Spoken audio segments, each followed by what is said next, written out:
안녕하세요. 78차 한림마이스 디스커버리 시작하겠습니다.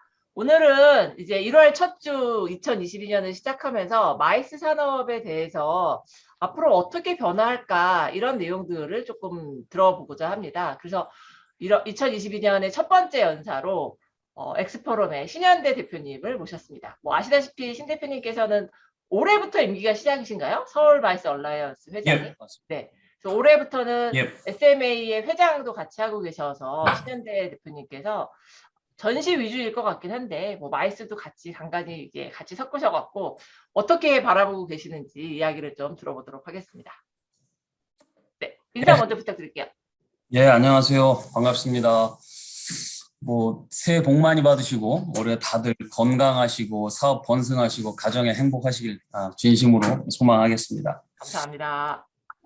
오늘 저는 그런 내용일 것 같아요. 지난번에 이제 제가 직원들하고 시무식을 하면서 몇 가지 이제 올해 우리가 마이스 업계에서 주목될 만한 어떤 이슈들이 무언가를 좀 고민을 했고, 그래서 제가 몇 가지 정리를 해서 직원들한테 시무식 때 발표를 했는데, 그 내용을 이제 PPT로 조금 변환을 해가지고 오늘 다시 한번 그 내용에 대해서 제가 말씀을 드리도록 하겠습니다. 네.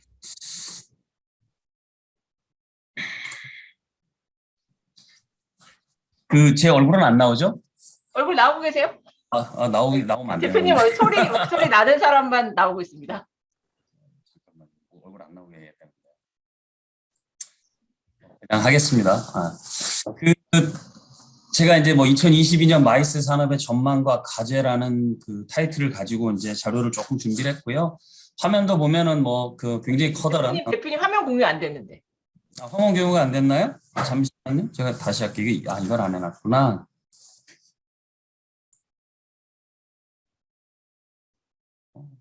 잠시만요. 이거 안 뜨지? 이거 조금만 눌러줘. 이거구나. 이거 아니야? 아래 가운데 초록 색깔 화면 공유 하셔서 PPT를 네, 맞아요. 이걸 내가 안 눌렀어. 화면 공유.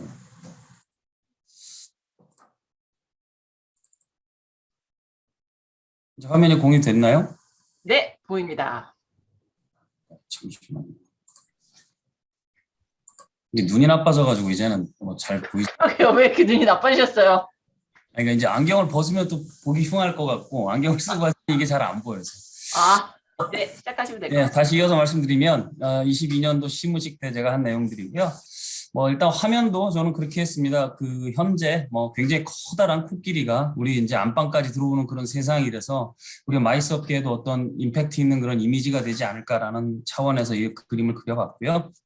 저는 오늘 한 6가지 정도로 이렇게 간단히 말씀을 드릴까 합니다. 그래서 6가지의 카테고리를 정해서 올해 22년도부터 시작되는 우리 마이스 업계의 어떤 변화와 앞으로 우리가 기대하거나 또는 관찰해야 될 부분들에 대해서 몇 가지 얘기를 하고자 합니다. 첫 번째는 퍼펙트 스톰이 오고 있다, 도래했다 이런 얘기를 이제 해야 될 것 같습니다. 가장 중요한 건 대내적으로는 오는 3월이면 이제 대통령 선거가 시작이 되고 6월이면 또 지방 선거가 시작이 됩니다. 그렇게 되면 아무래도 이제 단체장들이나 대통령이 바뀌게 되면 우리 마이스 업계의 거버넌스가 굉장히 큰 변화가 올 거라고 생각을 합니다. 모든 행사들에 대한 버짓도 버짓이지만 전체적인 부분들에 대해서 단체장들의 의견에 따라서 굉장히 많이 변화가 있을 것 같아서 이러한 부분들이 굉장히 어려운 상황이 될 수도 있지 않을까라고 고민을 해보고요. 또 대외적으로는 아무래도 미국이 이제 테이퍼링을 한다고 하니까 세계 경제가 굉장히 긴축이 될 거고 달러는 점점 강세가 될 거고 또 미중 갈등도 점차 대만 문제를 놓고 심화되고 있죠. 그다음에 러시아도 또 우크라이나하고 해서 긴장이 굉장히 고조되고 있어서 이러한 상황들이 앞으로 어떻게 전개되느냐에 따라 우리 마이스 업계 또 우리나라에도 굉장히 큰 영향이 있지 않을까 생각을 합니다. 이제 대형 이벤트로서는 이제 D-30이라고 하는 베이징 동계올림픽이 있고 항저우 아시안게임, 그다음 올해 카타르 월드컵까지 있어서 이러한 부분들이 또 앞으로 우리 마이스 업계에 미치는 영향도 또 상당히 있을 거라고 생각을 합니다. 그리고 이제 코로나와 관련된 위기 상황은 지금 오미크론이 굉장히 유행하고 있지만 최근에 어제 뉴스를 보면 또 프랑스에서도 4가지의 변이가 또 발생되었다라고 해서 이러한 앞으로 더 발생되는 변이들이 우리 코로나 위기 상황이 어떻게 더 전개될지 이 부분도 가장 큰 초미의 관심사가 아닐까 생각을 합니다. 이런 부분들이 결국 우리 마이스 업계의 어떤 불확실성을 계속해서 증가시키고 있고, 그래서 우리 마이스 업계는 이런 때 점점 더 유연한 대응력이 좀 요구되지 않나라는 생각을 합니다. 두 번째는 이제 뭐 그 디지털 전환이 좀 시작되었다. 우리 마이스 업계도 이렇게 표현을 하고 싶습니다. 지난 2년 동안 우리가 이제 코로나라고 하는 상황 속에서 2년 동안을 어렵게 지내다 보니까 우리가 생존을 위해서 여러 가지 고민을 하던 것들이 이제는 마이스 산업의 어떤 본질적 특성에 대해서 인식이 많이 변하지 않았나라는 생각을 합니다. 마이스 산업이 그동안은 페이스 투 페이스 비즈니스라고 해서 어떤 그런 독보적인 특성을 가지고 있어서 굉장히 세상의 변화에도 우리는 늦게 변화할 거라고 예상을 했었고, 또 앞으로도 그렇게 될 것이다라고 했지만, 불과 2년 만에 이제 올리 페이스 투 페이스에서 온라인과 오프라인을 경영하는 어떤 하이브리드 비즈니스 모델들이 나오기 시작을 했고, 거기에 우리는 스스로 적응을 했죠. 그리고 이제 어느 정도는 그 부분이 어떤 대세가 되지 않나라는 생각을 합니다. 두 번째로는 뭐 이제 마이스 생태계가 급변하고 있다라는 생각이 듭니다. 그리고 또 그 융복합들이 점차 심화되고 있지 않나라는 생각을 합니다. 뭐 작년에 서울 관광재단에서도 버추얼 서울이라고 하는 온라인 플랫폼이 만들어지기 시작을 했고, 또 기업들도 이제 ERP 시스템을 저희도 뭐 회사 내부에서 지금 그동안 운영해왔던 ERP 시스템을 이번에 또 새롭게 지금 리모델을 하고 있습니다. 그래서 그 단순하게 기존에는 어떤 영업에 대한 이런 ERP 시스템들이었다면 이제는 회계라든가 총무라든가 뭐 전자결제라든가 이런 부분들까지 전체적으로 담아질 수 있는 그런 어떤 시스템을 우리도 구축을 하기 위해서 굉장히 많이 노력을 하고 있고, 또 이제 그동안에는 뭐 주최자들이든 마이스와 관련되들 뭐 전시든 PCO든 간에 또 여행이든 뭐 숙박이든 마찬가지인 것 같아요. 그동안 구축되어 왔던 데이터들을 우리가 다 빅데이터라고 좀 통칭을 합니다만, 사실 마이닝 해가지고 이것을 우리가 어떻게 어플리케이션을 했고 어떻게 활용했느냐에 대한 부분들은 의외로 우리가 굉장히 좀 사실 늦지 않나, 다른 업종에 비해서는 그런 생각이 듭니다. 또 뭐 저희 업계와 관련된 이제 다양한 앱들이 많이 출현을 했죠. 그래서 이런 부분들이 우리 마이스 생태계를 놓고 있는 주변의 환경은 급격하게 달라지고 있다라는 생각이 듭니다. 또 이제 테크 업계들이 이제 이 마이스 업계에 관심을 갖고 진출하기 시작을 했죠. 재작년 2020년도에 이제 코로나가 막 확산이 되면서 정보부처나 공공기관들이 사이버 전시, 뭐 온라인 전시를 하게 되면서 어떤 VR과 MR을 그 기본 베이스로 기술로 가지고 있는 프로테크 업체들이죠, 그죠? 뭐 부동산이라든가 아니면 뭐 직방 같은 어떤 그 아파트의 내부를 이렇게 3D 모델로 구현해서 보여주는 기업들이 많이 등장을 했습니다. 그러면서 이제 그런 기업들이 우리 업계에 진출을 하기 시작을 하면서 마이스 업종에 이제 관심을 갖게 됐고, 그들이 또 스스로 진화하면서 정부와 직접 거래를 해서 여러 가지 모델들이 나오기 시작을 했던 걸로 기억을 합니다. 그것이 또 작년 이제 2021년도로 한 해가 바뀌어가면서 메타버스라고 하는 또 시대의 뭐 어떤 트렌드, 아주 굉장히 큰 화두가 됐던 부분이죠. 이런 부분들이 또 부각이 되면서 아바타를 통해서 여러 가지 행사가 이제 구현이 되고 있다라는 부분들이 우리 업계가 주목해야 될 점이 아닐까 생각합니다. 뭐 사실 마이스의 제일 큰 행사라고 하면 대통령 선거도 그 중에 하나일 텐데요. 이번에도 보면 대통령 선거 하시는 분들이 메타버스 상에서 어떤 아바타를 통해서 본인의 공약을 제시를 하고, 또 젊은 청년이라든가 이런 분들과의 소통을 하고 있다라는 부분들이 뭔가 우리 마이스 업계에 던져주는 메시지는 예전과는 많이 다른, 굉장히 크지 않나라는 생각을 합니다.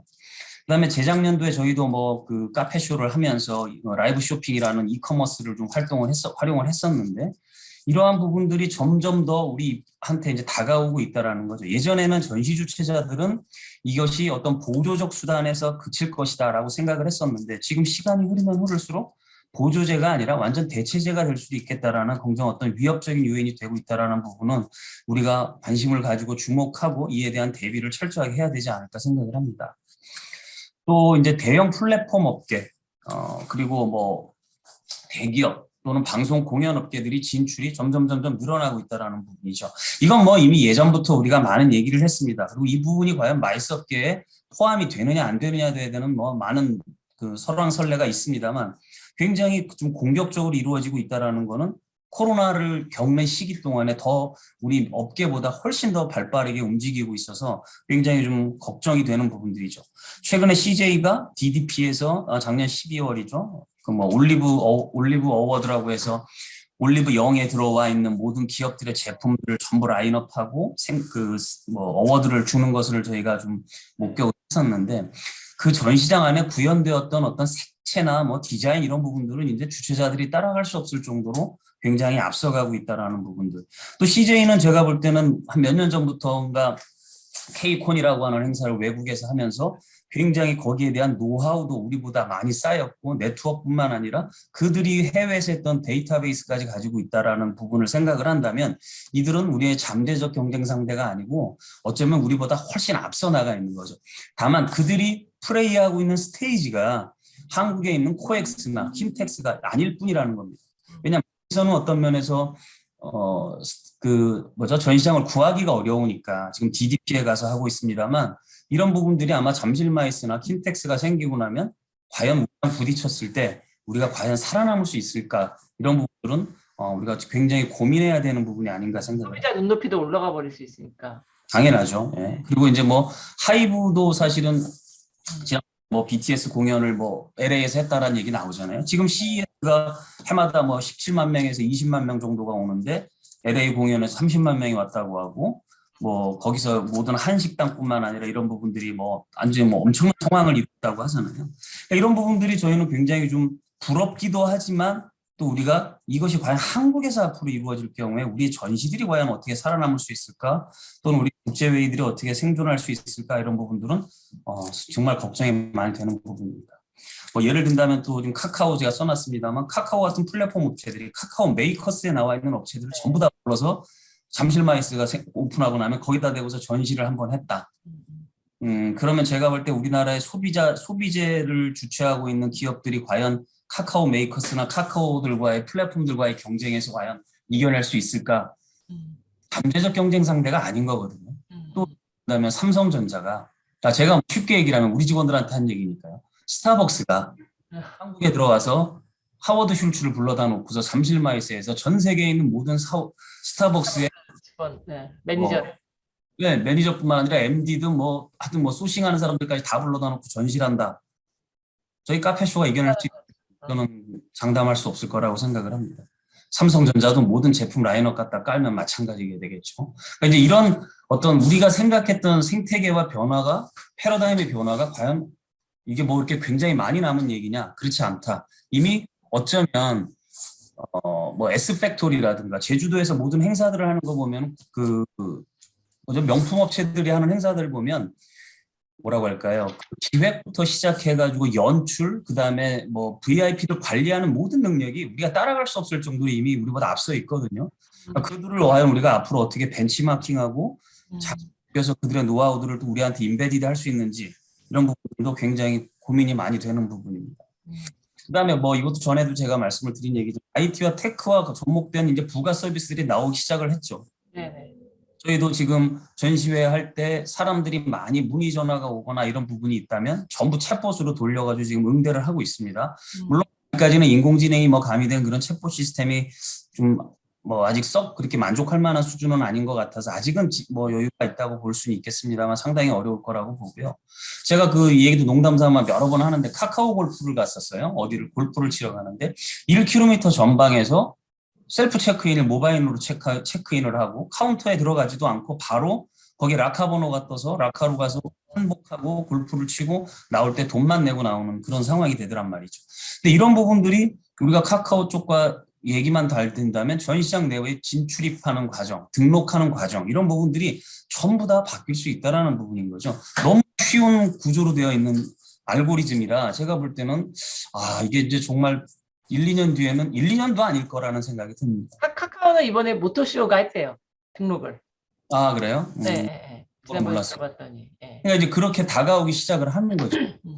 이제 그런 부분들이 사실은 마이스 테크놀로지들이 이제 이렇게 발전하고 진화하고 아까도 제가 그 말씀을 드렸습니다만 프로테크들 그다음에 메타버스 이프랜드나 제페토라든가 마인크래프트 요즘 게더타운까지 다 로블록스까지 점점 이러한 플랫폼들이 많아지고 있어서 범용성에 대해서는 여러 가지 얘기가 있습니다만 하여튼 이 부분이 이제 우리가 놓을 수 없는 부분. 그다음에 또 직원들한테 요새 NFT에 대한 얘기를 계속 많이 하고 있는데 결국 우리 마이스 행사들을 쭉 놓고 보면 어떤 디지털 아카이빙이라는 차원에서도 NFT는 굉장히 중요한 이슈가 될 것이고 이 NFT와 관련된 부분들을 앞으로 우리가 어떻게 활용하느냐에 따라서 가 온라인상에서 보여지는 부분에 있을 때 하나의 어떤 굉장히 중요한 키포인트가 되지 않을까. 어쩌면 온라인상에서는 이 NFT로 구성된 부분들이 하이라이트가 되지 않을까라는 생각은 해봅니다. 뭐 이제 또 제가 요새도 뭐 자주 얘기하는 얘기입니다만 저도 예전 불과 1년 전만 해도 페이스 투 페이스 비즈니스이기 때문에 우리 업무는 그렇게까지 뭐 타격이 있지 않을 거다라고 생각을 했는데 작년 한 10월 달부터 저도 고민을 많이 하기 시작을 하다 보니까 우리 마이스, 특히 전시 주체도 마찬가지일 거예요. 오히려 더 이런 업무들이 디지털화 안 될 업무가 하나도 없더라는 거죠. 부가 서비스들이 다 지금 이렇게 곰곰이 생각을 해보니까 디지털로 다 전환이 가능한 거고 이런 프로그램, 솔루션 뭐 이런 것들이 전부 다 디지털라이제이션이 가능하더라는 얘기죠. 그러면서 스스로 저도 제가 가지고 있는 기존의 어떤 패러다임이 디지털라이제이션이 되고 있더라는 부분입니다. 디지털화를 통하면서 마이스가 그동안은 조금 뭐 이렇게 단절이 되어 있잖아요. 업종별로. 근데 이런 부분들이 이제 원스톱 서비스로 변모할 수 있을 것이고 그러다 보면 결국 뭐 PCO, PO 이 구분에 대한 그 경우는 거의 없어지지 않을까 생각을 합니다. 뭐 역사 마찬가지일 거라고 보고요.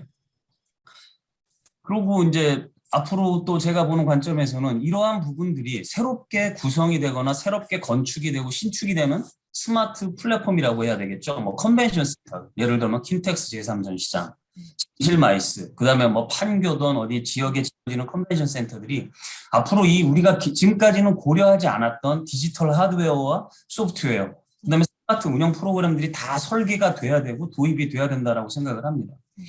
이거는 뭐 우리 직원들한테 여러 번 얘기했던 내용이라 적어봤는데 지금 저희가 전시장에 가서 행사 전날 보통 이제 장치공사 들어가기 전날쯤 가서 전시장에 마킹을 하죠. 아직도 30m짜리 줄자 들고서 돌아다니면 마킹하고 있거든요. 근데 저는 스마트 컨벤션 센터라고 하면 적어도 그 플로어에다가 센서만 놔둔다면 우리가 현장에서 캐드 도면 작업한 거를 파일로 입력만 해주면 현장에서 불이 다 센서에 들어오고 마킹은 아주 간단한 프로세스거든요. 가장 아날로그적인 거이고 피지컬하게 우리가 움직여지고 있는 프로세스인데 디지털로 바꾼다 생각하니까 너무 간단한 거예요. 그리고 또 이게 되면 결론 뭐가 되냐면 작업 시간이 줄어들죠. 그러면 소비자 입장에서는 코엑스 같은 전시장 임대 일정이 줄어드는 겁니다. 결국은 장기적으로 슬롯이 늘어나고 다른 행사가 또 추가가 될 수 있는 거죠.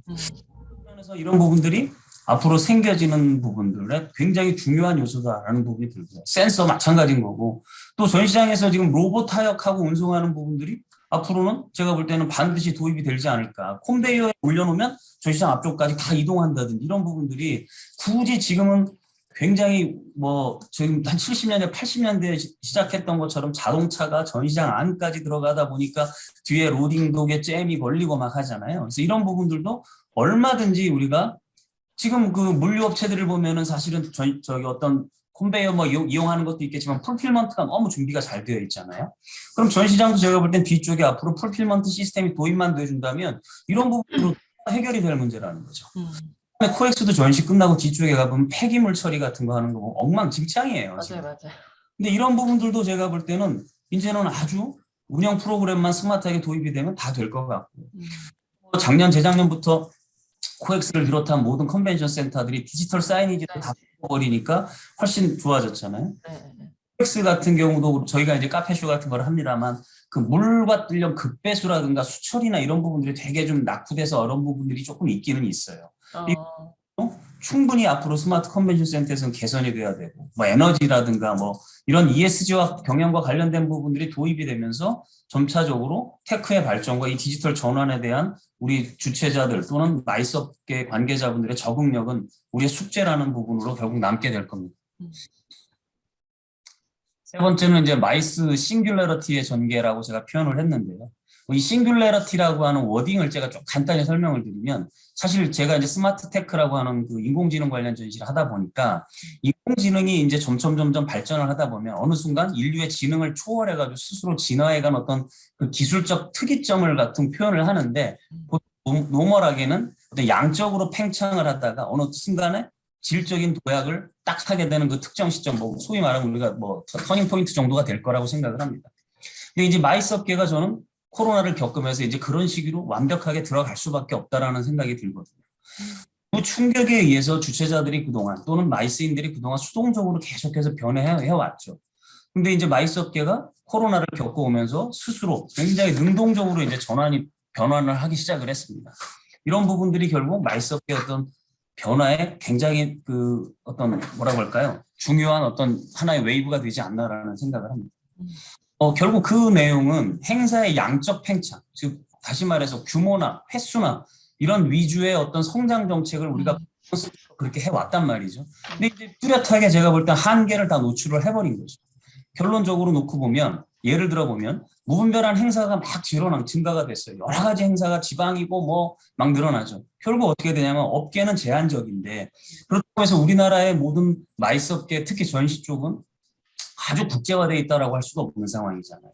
그러면 결국 국내 업계 가지고 하다 보니까 경쟁력은 점점 떨어질 수밖에 없고 생산성은 갈수록 저하되는 거죠. 결국 마이스 업계의 수익성은 굉장히 악화되는 거고 이런 코로나를 겪는 시기에 뭐 재투자나 사업 확장이나 피보팅 같은 건 아예 꿈도 꿀 수 없는 상황이 되어버립니다. 우리 업계에서는 우리가 다 고민하고 있는 내용이 대형 기업으로 성장할 수 있는 모멘텀을 만들 수가 없는 거죠. 보니까 벤처 커피탈이 됐건 엔젤 펀드가 됐건 이런 대규모 투자 자본들이 우리 업계에 들어올 수가 없는 거예요. 결국 투자 대비했을 때 그들이 나갈 수 있는 엑시트 플랜을 만들 수 있는 요소가 전혀 없는 거죠. 그러다 보니까 결국 또 젊고 똑똑하고 뭐 요즘 굉장히 트렌디에 밝은 사람들이 신규로 스타트업들이 출연을 했다가도 여기에서 버텨내질 못하는 겁니다. 예를 들어서 뭐 라방 관련된 것들도 마찬가지일 거고 혹은 그들이 생존할 수 있는 생태계가 구성이 안 되는 거죠. 또 결국 어떻게 되냐면 그들이 떠나고 나면 우리 마이스 업계는 수준은 계속해서 질적으로 저하되고 계속해서 정부한테 손만 빌려서 뭐 지원해라 이거밖에 할 수 없는 건데 정부의 거버넌스도 생산적으로 볼 수 있는 분야라는 거죠. 분야냐는 거죠. 우리 그 인더스트리 자체가. 스스로 우리가 노력하고 이런 어떤 유리천정을 깨고 틀을 만들어주지 못하면 정부가 우리한테 인풋하는 것도 어느 정도의 시간이 흐르면 더 이상 관심 갖지 않을 수밖에 없지 않냐라는 부분입니다. 그리고 이제 결국은 이 요즘 뭐 화두가 되고 있는 얘기지만 뭐 몇 년 전부터 이 ESG라고 하는 개념이 이제 우리 업계에도 도입이 되지 않을 수 없다는 얘기죠. 고려할 수밖에 없고 뭐 사회적 책임에 대해서 우리가 이제 관심을 더 기울여야 되고 또 이 거버넌스에 대한 얘기들 뭐 이제 기업들이 어차피 개인 비즈니스를 하고 있는 건데 기업의 또 경영 활동에 대한 부분들도 우리가 이제 고민이 많이 되기 시작하는 부분인 거죠. 이런 부분들을 결국 놓고 보면 행사에 대한 품질 관리는 더 중요해지고 직원들뿐만 아니라 또는 뭐 우리 회계하는 직원들까지도 제가 비즈니스 마인드를 가져야만 한다라고 자꾸 강조를 합니다. 그 다음에 이제 저 같은 뭐 작은 기업이지만 대표자들은 이런 어려운 상황에 우리가 과연 어떻게 해야 되느냐 하는 이 기업가 정신, 앙트레프러너십이 굉장히 중요한 시기가 돼서 저 스스로도 계속해서 돌아보고 우리가 과연 앞으로 무엇을 만들어줘야 되고 저는 어떤 일을 해야 되고 또 후배들을 위해서 또 우리 업종을 위해서는 어떠한 내가 를 해줘야 되는지에 대한 부분들이 자꾸 이제 고민이 되고 있다라는 부분입니다. 그다음에는 이제 뭐 관행과 혁신의 충돌이라고 제가 표현을 했는데요. 이건 뭐 우리 업계가 가진 딜레마라고 봅니다. 그건 뭐 우리 업계만의 문제는 아닐 거예요. 이제 그동안 한 30년, 40년 사업이 진행되어 오다 보니까 그 관행적으로 해왔던 업무 프로세스라든가 모든 그 우리의 관련된 업무들이 전체적으로 코로나를 겪고 테크와 IT가 접목이 되면서 어떤 새로운 혁신이라고 하는 단어와 충돌을 할 수밖에 없는 문화적 충돌, 뭐 이런 비즈니스적인 충돌이 일어날 수밖에 없는 게 되겠죠. 이런 파괴적 혁신에 의한 어떤 온라인 마이스 모델들이 제가 지금 등장이 초읽기 상황이다라고 되어 있지만 이미 어떤 부분에서는 드러난 것도 있습니다. 그죠? 불과 2, 3년 전이었지만 내종 오브 제도 MOM이라고 하는 그 온라인 모델을 만들었었고 또 작년에 겪으면서 UBM은 샐러드 프레이트라고 하는 포맷을 만들었었고 또 그 홍콩에서 뭐 잘하는 애들이지만 글로벌 소시스도 어떤 비즈니스 플랫폼을 만들어가지고 지금 이 시기에 잘 효율적으로 운영을 하고 있습니다. 그러니까 우리가 생각해왔던 마이스의 어떤 오프라인상에서 이루어지는 전통적인 비즈니스 방식과 이제 코로나를 겪고 하이브리드와 결합을 해서 온라인 비즈니스 모델이 만나는 것에 대해서 충돌이 우리가 불가피할 수밖에 없다.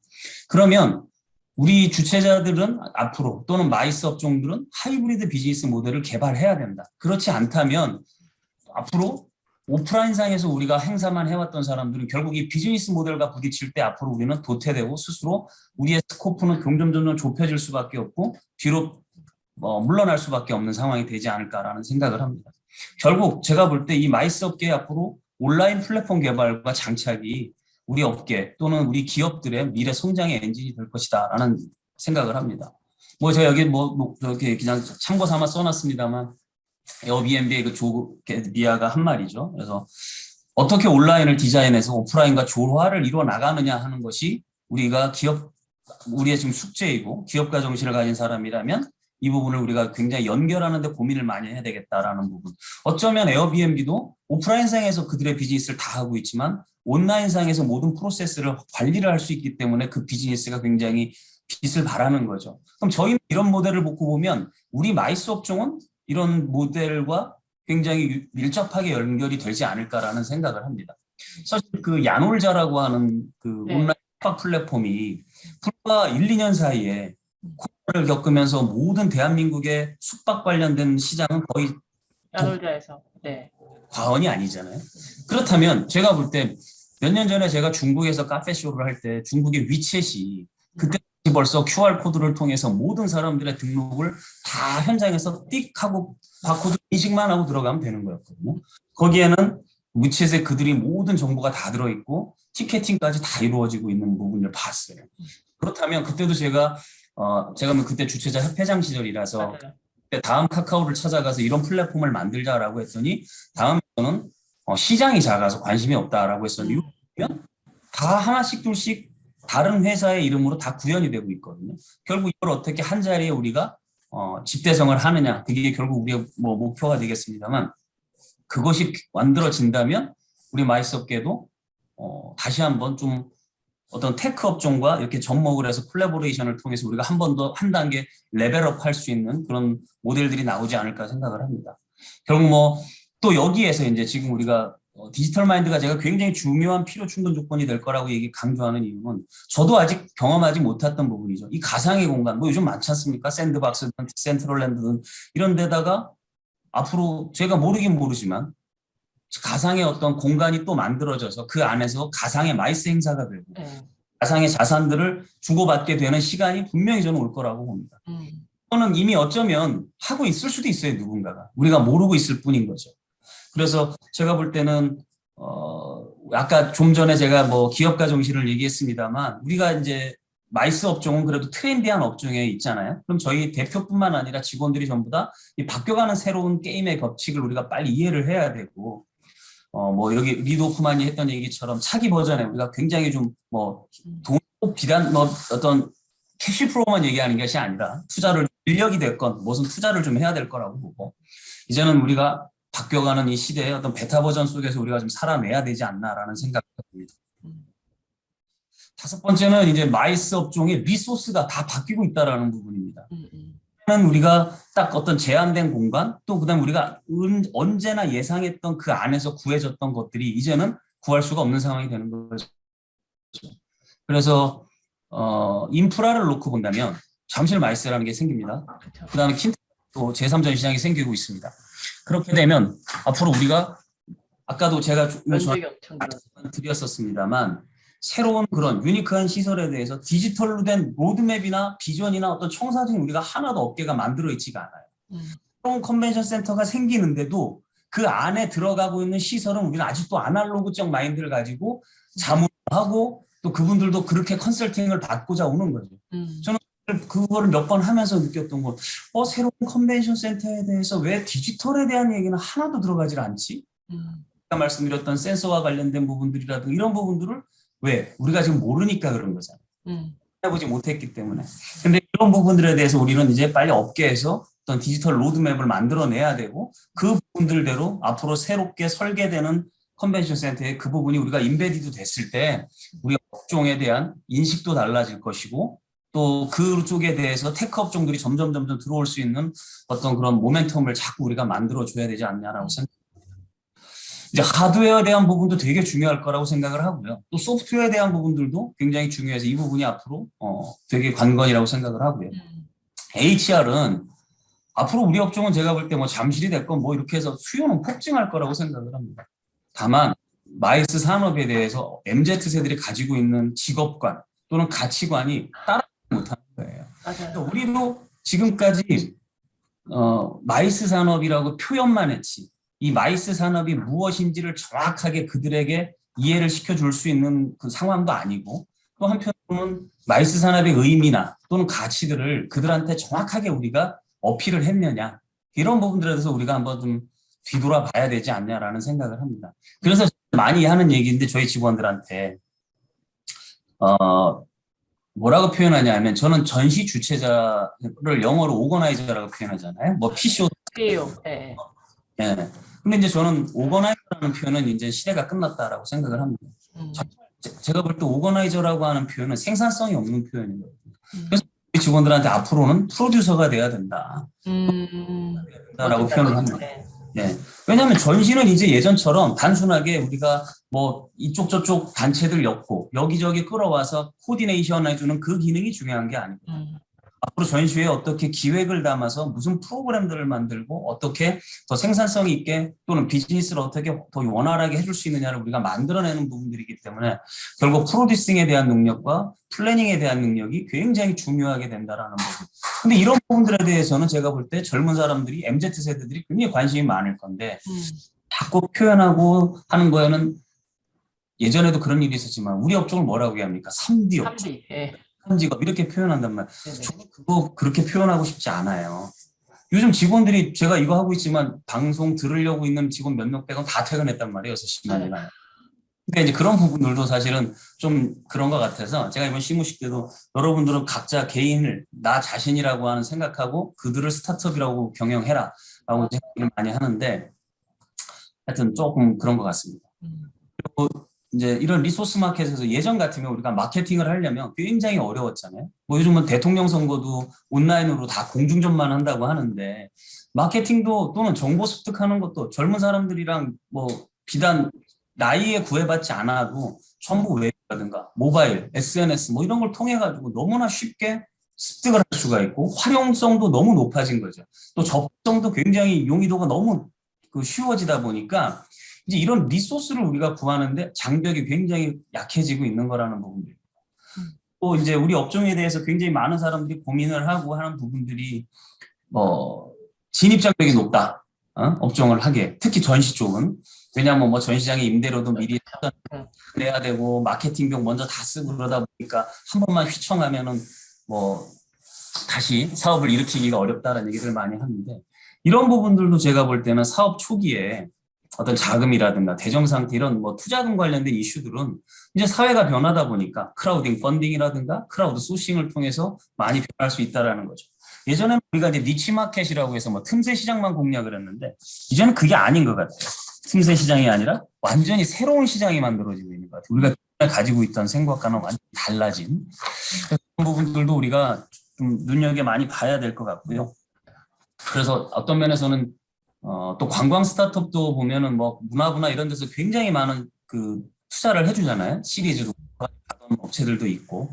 그래서 그런 성공적인 비즈니스 모델들이 한두 가지가 나오기 시작을 하면 저희도 좀 관심이 더 많아질 거고 이 벤처업계나 뭐 또는 뭐 엔젤 펀드 이런 데들도 우리 업종에 대해서 조금 더 많이 들어오지 않을까라는 생각을 합니다. 그다음에 뭐 ESG 경영과 뭐 이런 또 정부 정책 있잖아요. 근로 관련된 부분들 또 뭐 이런 부분들이 결국 원가 상승의 하나의 요인이 되다 보니까 앞으로 이런 부분들을 우리가 또 얼마나 효율적으로 잘 관리하느냐 하는 것도 2022년도를 지나면서 굉장히 어려운 하나의 이슈가 될 거라고 생각을 합니다. 그리고 이제 뭐 저는 어쩌면 되게 지금 마이스가 20년대 후반으로 가면서 카오스와 빅뱅의 시대가 될 거라고 믿습니다만 또 어떤 면에서 우리가 잘 준비하고 잘 이겨낸다면 우리 마이스 업계가 지금의 이 작은 포지션에서 좀 더 확산해서 점점 발전할 수 있는 어떤 티핑 포인트에 올 수 있다라는 생각을 좀 합니다. 최근에 저도 뭐 몇 가지 사람들하고 모이는 데서 그런 얘기를 많이 합니다만 마이스라고 하는 워딩에 대해서 우리가 다시 한번 리싱킹을 해야겠다. 그리고 리포지셔닝이 아니라 완전히 그냥 새롭게 포지셔닝을 해야겠다라는 생각을 합니다. 이제 시대가 바뀌었고 코로나를 겪으면서 마이스업에 대한 뭐 저뿐만 아니라 모든 사람들이 가지고 있는 생각들이 바뀌어가는데 우리는 아직도 뭘 여기다 미팅이고 인센티브고 컨벤션, 엑스비션 이렇게 표현하는지 모르겠어요.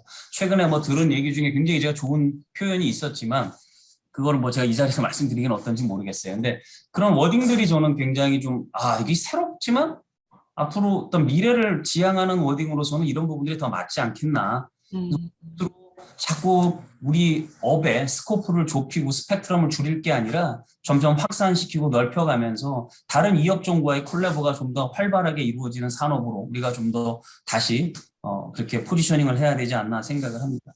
그리고 또 요즘 뭐 그런 얘기들이 많죠. 우리가 이제 다 게임 체인저가 되어야 된다라는 얘기들을 하는데 저는 게임 체인저가 돼서는 안 되고 우리는 체인지를 만들어주는 체인지 메이커가 되어야 된다라고 생각을 합니다.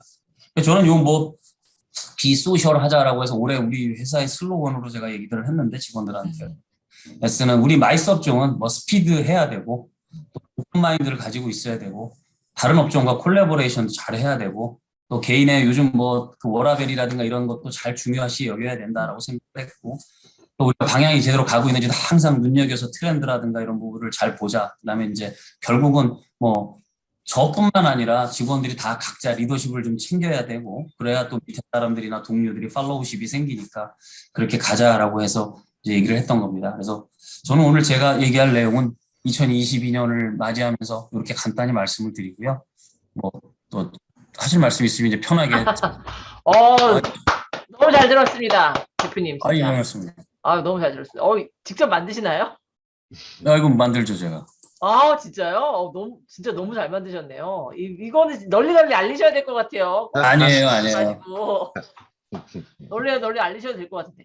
제가 이제 이야기 들으면서 큰 변화는 결국은 테크놀로지가 상당히 많은 변화를 결국 견인하고 있는 상황이고, 이제 그러면서도 ESG를 같이 우리가 실천하면서 가야 되는 방향성인데, 이제 이런 것들이 결국은 다 실현이 되고 실천이 되려면 제 개인적인 생각에는 어쨌든 HR, 그러니까 사람이 우리 산업에선 가장 중요하지 않을까. 아까 말씀해주신 프로듀서라는 개념도 좋고 다 좋은데, 제가 이제 학생들을 만나도 그렇고, 이 학생들이 이게 뭔가 대행 산업, 뭐 그냥 계속 3D 업종 아까 말씀하신 이렇게 되다 보니까 이제 생각하는 이런 모든 것들이 이루어지기 위해서 우수한 인력이 들어와야 되는데, 우수한 인재가 기존에 이제 기성세대들이 그들은 또 언젠가는 퇴장해야 되는 시기가 올 텐데 이게 계속 우수한 인력이 수혈이 돼야 되는데 그 부분이 좀 막히는 것 같아서 아까 저는 이제 대표님 오늘 발표를 들으면서 컨벤션 센터가 기술이 들어와서 새로운 형태로 변화되면 진짜로 말씀하신 것처럼 그게 약간 모멘텀이 돼서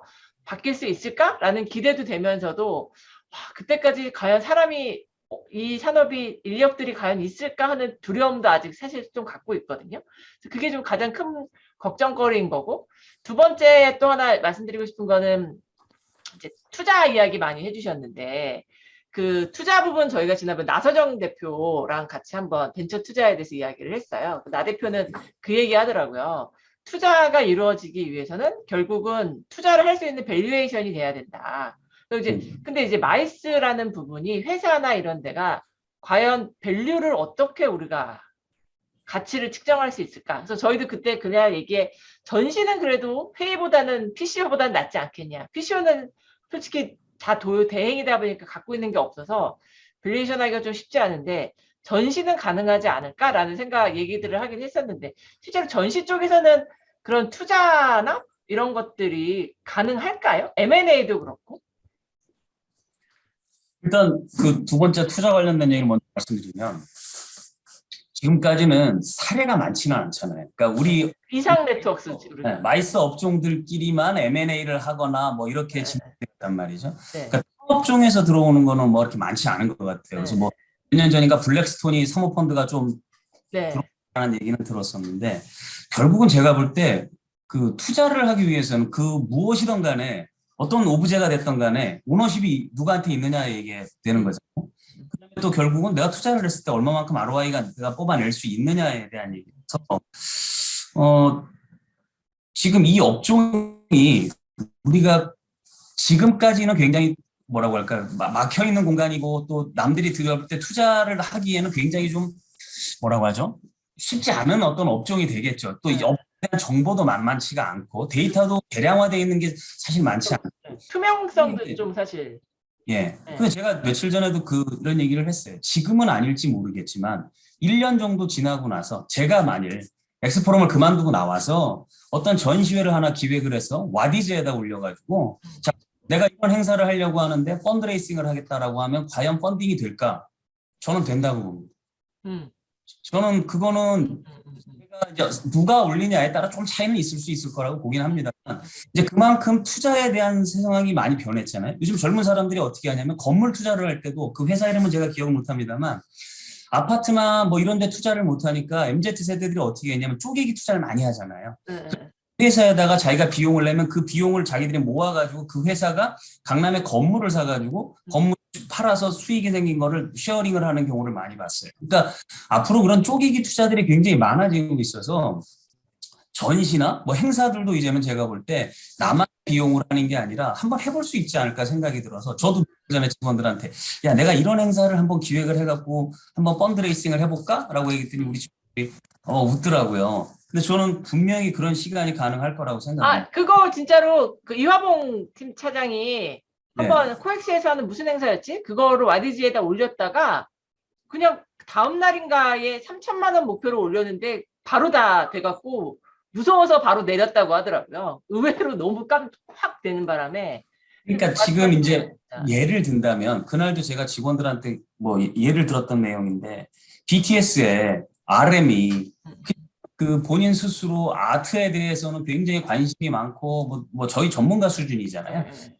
뭐 텍사스인가 거기 날아가서 혼자 박물관에 투어를 했다고 하는데 그러면 제가 볼 때 내가 조금만 역량이 있어가지고 외국에 누구 하나를 끌어와가지고 아트 페어를 한국에서 하겠다라고 하면서 자금이 부족해서 딱 와디즈에 올리면 제가 볼 때 RM뿐만 아니라 요즘 아트에 관심 있는 분들 많은데 투자할 사람 굉장히 많을 거라고 생각이 들어요. 그래서 또 뭐 이런 거 있잖아요. 왜 뭐 이벤트도 옛날에 그런 거 많았지만 그래서 이제 그런 시장이 예전에는 아름아름 네트워크를 통해서 한 네트워크 비즈니스였다면 이제는 공개된 장소에서 오픈으로 우리가 할 수 있는 그런 시대가 왔다라는 거죠. 제가 볼 때 한 조만간 1, 2년 내에 누군가 안 하면 제가 한번 할 거예요. 황 교수님도 황 교수님 가능할 것 같아요. 말씀하실 거 있으신 것 같아요. 예, 신 회장 너무 고맙고 잘 들어. 제가 같은 질문이었는데 그 뭐 비슷할 것 같은데 만약에 저 외부 VC나 뭐 이런 데서 우리 마이스 쪽에 관심을 가진다면 어디에 제일 관심을 많이 가질 것인가? 진짜 방금 새롭게 만들어낸 뭐 전시든 이벤트든 그럴 수가 있는데 그런 질문을 좀 해볼 수 있을 것 같고 하나는 지금 이제 우리나라의 제조업이 세계적으로 이렇게 큰 데는 우리 시장을 오픈한 것도 있지만 과감하게 해외 진출을 했었다 이거죠.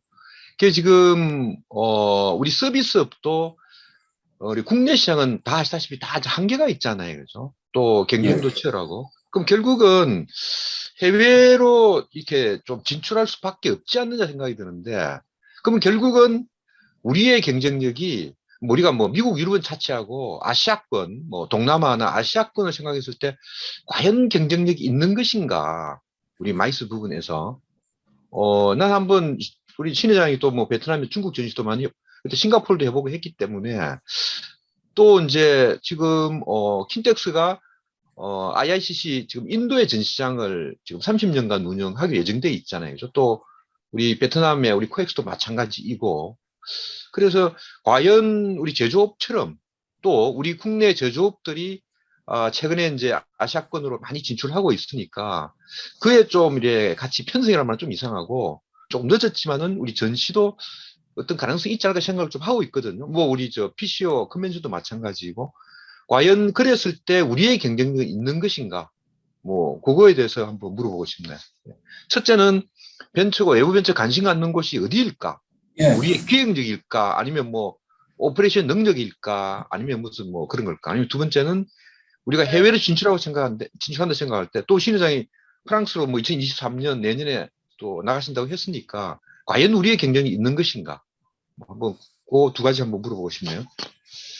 네, 뭐 말씀드리겠습니다. 제가 아는 범위 내에서 일단 제가 생각하는 거는 VC들이 관심을 가질 수 있는 분야가 우리 업종에 과연 어디에 있을까? 예, 예. 제가 지금 VC 업종이라고 생각을 하면 저는 결국은 IT와 테크놀로지와 연결된 부분 그 고리를 찾아내지 않는다면 투자할 이유가 없을 거라고. 자, 오프라인상에서 저희가 뭐 전시회 수익률이 몇 퍼센트 뭐 전시회별로 다 다르기는 합니다만 구체적인 수치를 제가 말씀드리긴 그렇겠습니다만 결국 제조업에서 잘 되는 제조업의 수익률보다 조금 높을 정도일 거예요. 잘 되는 전시가. 근데 적으로 그거를 가지고 VC들한테 관심을 갖고 그들이 그 밸류에이션 평가했을 때 이거 굉장히 매력적인 업종이다라고 판단하기 되게 어려울 거라고. 결국은 아직까지 구현되지 않은 시장이 결국 그들이 들어오고 싶고 그들이 관심을 가질 공간이란 말이죠. 제가 얘기는 했는데 이런 얘기 하면 안 되는데 하여튼 제가 아침에 직원들하고 좀 전에도 얘기했던 건데 자, 지금 우리가 온라인상에서 구현되지 않는 부분들이 무엇인가 제가 찾아보니까 가상의 공간이 뭐 디센트럴랜드라든가 샌드박스 이런 공간들이 있단 말이죠. 거기에는 지금 이미 부동산을 거래를 하고 있잖아요. 그죠? 네네네. 그들끼리 가상의 자산을 공간을 그럼 왜 우리는 가상에서 예를 든다면 가상의 공간에 코엑스, 킨텍스를 못 만드냐는 거죠. 만들고 거기에서 전시를 하면 되는 거예요. 인프라와 그런 알고리즘과 또는 그런 메커니즘을 알고 있는 그런 VC들은 거기에 투자를 해줄 수가 있다라는 거죠. 근데 우리는 그걸 지금 잘 알지 못해요. 어떻게 이거를 우리 업종을 가상의 공간이든 온라인 우리가 어떻게 비즈니스를 할 수 있는지. 한 교수님하고 한번 뭐 식사 자리에도 그 말씀을 드렸습니다. 모르는 사람들끼리 앉아가지고 맨날 우리끼리 뭐 얘기해봐서 답이 안 나온다는 얘기예요. 답이 안 나와. 네. 그러니까 저는 그런 얘기를 해보고 싶은 게 제가 우리 직원들한테도 얘기했어요. SI 개발하는 사람이든 아니면 제페토에 뭘 만들어낸 업체들 되게 많거든요. 네. 만나서 한번 우리가 사무실에서 불러서 간담회를 해라. 정확히 내용을 들어야 우리가 이게 가능하구나라는 걸 얘기를 해주는 거고 또 한편으로는 우리가 어떤 일을 한다라는 걸 그들한테 알려주고 이게 온라인상에 구현이 됐을 경우에 그들이 가져갈 수 있는 베네피트는 무엇인지 그 사람들이 캐치를 해야 여기 돈 되겠네라고 투자를 하는 거잖아요.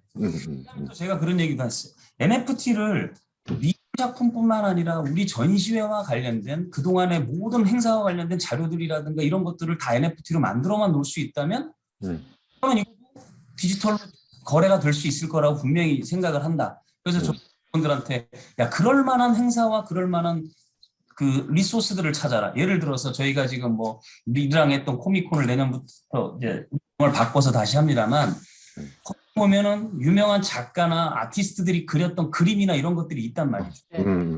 업체로 익스비터를 들어왔었어요. 그래서 이 작품에 대한 온라인 판권을 우리한테 줘라든지 뭔가 그래서 NFT로 구현을 해내고 VC를 보면서 NFT로 옥션을 한다든지 뭔가 해서 우리가 모르고 내가 알지 못하는 비즈니스 모델이 있을 거라는 얘기죠.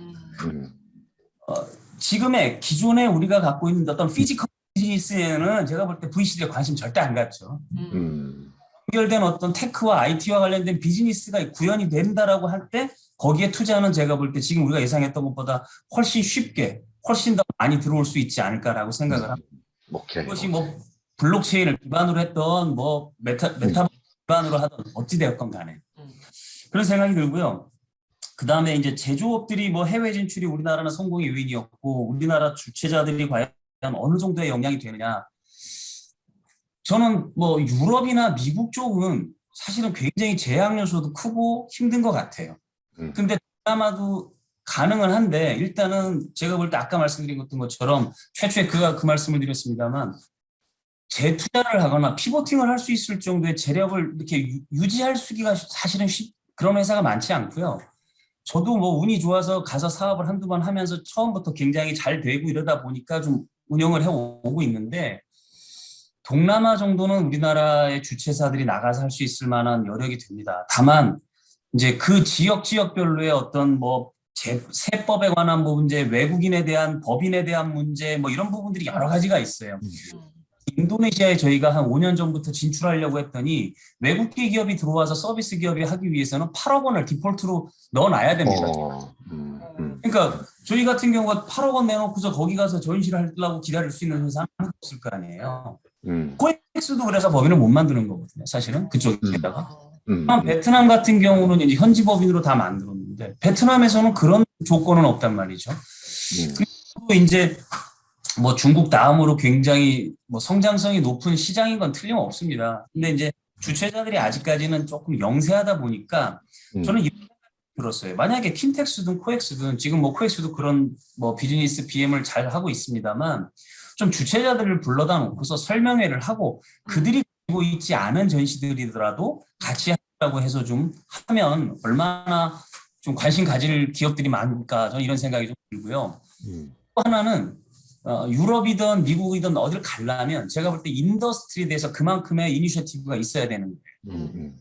쇼를 가서 할 수 있는 이유는 글로벌한 커피 업계에 있는 웬만한 협단체의 장이라든가 뭐 웬만한 빅샷들은 제가 다 개인적으로 친분을 다 가지고 있어서 보내거나 뭘 해서 도와달라고 이렇게 할 수가 있어야지만 가능한 거고, 예를 들어서 제가 하고 있는 교육박람회나 뭐 스마트 테크 전시를 프랑스로 가져가서 하겠다라고 해서 갔을 때 제가 그만큼의 경쟁력을 담보하느냐, 저는 절대라고 생각합니다. 그러니까 모든 업종을 다 할 수는 없지만 그중에서 한국이 백그라운드를 가지고 있는 인더스트리를 가지고 있는 그런 산업과 그다음에 중앙부처나 정부부처가 조금 도와줄 수 있고, 그다음에 또 킨텍스나 코엑스 같이 좀 큰 회사들이 갈 때 민간 주최자가 따라갈 수 있다면, 그렇게 한다면 지금부터 한 발, 두 발 나간다면 저는 해외 진출이 비단 뭐 남의 얘기만은 아닐 것이다 라고 생각을 하고, 그거는 뭐 주최자들이 뭐라고 표현해야 될까요? 지금 이제 우리 전시 주최자들만 놓고 보면 아무래도 저보다도 연배가 위신 분들이 더 많으시죠. 그러니까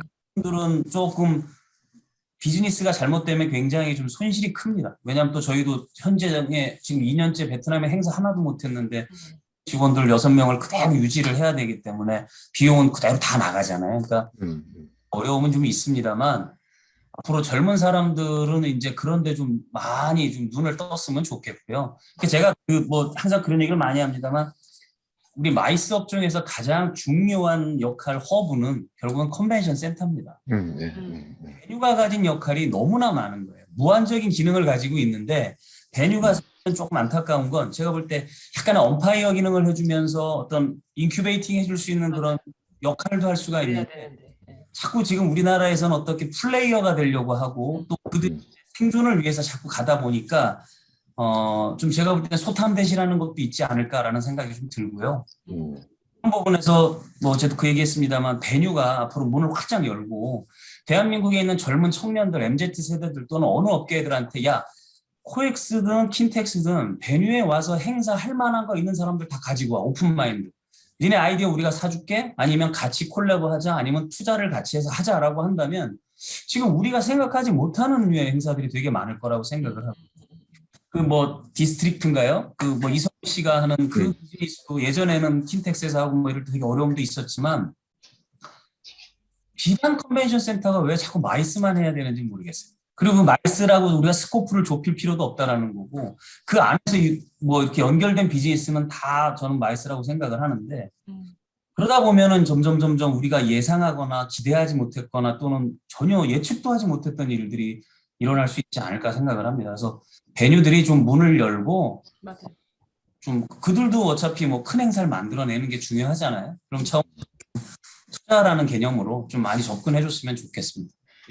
제가 한 가지만 그 마지막으로 여쭤보면, 지금 이제 잠실에 짓는다고 하면서 이제 킨텍스 제안 중에 해외 그 우수의 그런 전시회들을 잠실로 갖고 오겠다라고 같이 내용이 들어가 있는 걸로 알아요. 그래서 저희끼리 그냥 얘기로, 야, 해외에서 이런 전시회 들어오면 한국에 살아남을 전시회는, 유사 품목에 살아남을 전시회 카페쇼하고 쉼토스밖에 더 있겠냐라는 이야기 저희가 솔직히 했거든요.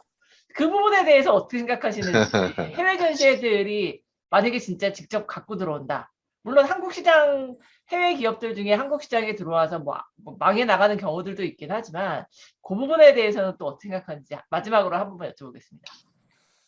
뭐 한국을 얘기하기 전에요, 중국이라고 하고 하는 그 어메이징한 땅덩어리가 있는데 외국계 기업들이 거기 들어가서 엄청나게 성공을 했느냐, 저는 조금 넌센스라고 보고요. 또 하나는 중국의 상하이에서 CES만 안 했습니까? MWC는 안 했습니까?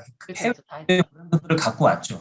그리고 오히려 시장도 저희보다 몇백 배가 더 클 거라고 보고, 그리고 그만큼 잠재적인 그 포텐셜을 갖고 있는 시장임에도 불구하고 그 행사들이 결국은 다 죽어나갔단 말이죠. 지금은 뭐 겨우 유명무실하게 되었지만, 생각을 하는 거예요. 해외에서 아무리 좋은 행사를 가지고 와도 그 나라에 맞게끔 커스터마이징이 되지 않으면 그 나라에서 자생하고 있는 행사들과 견줬을 때 이겨내기는 쉽지 않을 거라고 봅니다. 그래서 뭐 어떤 행사를 가져온다, 뭐 한국판 CES 뭐 문 대통령 계실 때 2번 하다 다 해버렸지만, 그러니까 거버넌스에 의해서 정치인들이 어떤 야심에 의해서 만들어지는 행사들은 제가 볼 때는 거의 불가능하다고 보고요. 이미 우리나라에도 뭐 옛날에 컴백스니 뭐니 다 네, 있었죠. 나가졌잖아요. 그래서 저는 오히려 그런 것보다는 뭐 잠실마이스가 됐건 킨텍스가 됐건 해외 전시회를 자꾸 가져오려고 하는 게 어떤 뭐라고 할까요? 입찰에서 점수를 잘 받기 위한 하나의 어떤 스테이트먼트의 거고 아, 그것보다는 현실적으로 어떻게 행사를 키워내냐. 그리고 저는 모르겠어요. 저는 뭐 아까도 제가 그 말씀을 드렸습니다만 규모가 계속해서 양적으로 뭐 성장하는 데는 제가 볼 때는 우리나라에서는 뭐 물리적으로 어느 정도 한계가 있다고 보고요. 그 와중에 이제 저희가 잘할 수 있는 부분들의 전시들을 좀 성장을 시켜 나가고 또 그 예전에 왜 우리가 그런 거 많이 했잖아요. 뭐 산업 유사 전시들을 이렇게 비슷한 업종 전시들을 한 군데 코로케이션 해가지고 많이 목록을 가면서 그 중에 하나 제가 볼 때 잘 자리 잡은 게 저는 심토스라고 보는데 그런 인큐베이팅을 몇 번 해서 좀 대표적인 전시를 좀 자꾸 만들어야 될 거라고 보고요. 예를 든다면 뭐가 있을까요? 뭐 베이비 페어가 우리나라에 너무 많잖아요. 너무 많죠. 너무 많단 말이에요. 그러면 정말 뭐 K-베이비 페어가 했던 뭐 했던 하나를 해서 주최자들끼리 다 모아봤자 그게 10개의 전시를 합친다고 10배가 되는 게 아니잖아요. 그렇지 않습니까? 그러니까 오히려 단단하고 알찬 전시를 잘 만들어가는 게 앞으로 더 중요하지 않나 저는 생각을 합니다. 물론 뭐 유명한 전시들이 지금 들어와가지고 한국 시장에서 크게 성공한 사례는 아직 많지 않지만 또 그거 전혀 없을 거라고는 또 이게 단판 뭐 예단할 수는 없고요. 잘 준비를 하면 좋은 행사가 있게는 될 거라고 봅니다. 네, 알겠습니다. 교수님, 한 교수님 더 여쭤보실 거 없으신 거죠? 아니, 오 회장 들어와 있는데, 오선환 회장 들어와 있는데, 한번. 아, 네네네. 오선환 오 회장님 혹시 질문 있으시면. 네. 예.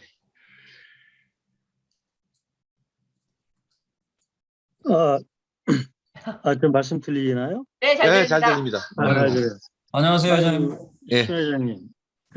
제가 이 한림 마이스 디스커버리 한마디 네. 1회 때 나오고 100회 때 나오고 오늘 마누라가 없어가지고 라면 끓여 먹고 있다가 오늘 신 회장님 하신다 그래가지고 인사 좀 드리려고 이렇게 왔습니다. 신 아유, 회장님 안녕하세요. 엄청 인사이트도 대단하시고 난 저희 회사가 그렇게 잘 되는 이유를 오늘 좀 알게 됐습니다. 저도 요새 이제 코로나가 이제 올해 뭐 정말 없어질 거라고 얘기는 하는 사람들도 많긴 한데, 저도 이제 사실 작년, 재작년에 코로나 이전보다 매출은 한 10% 줄었지만 영업이익은 오히려 늘었어요.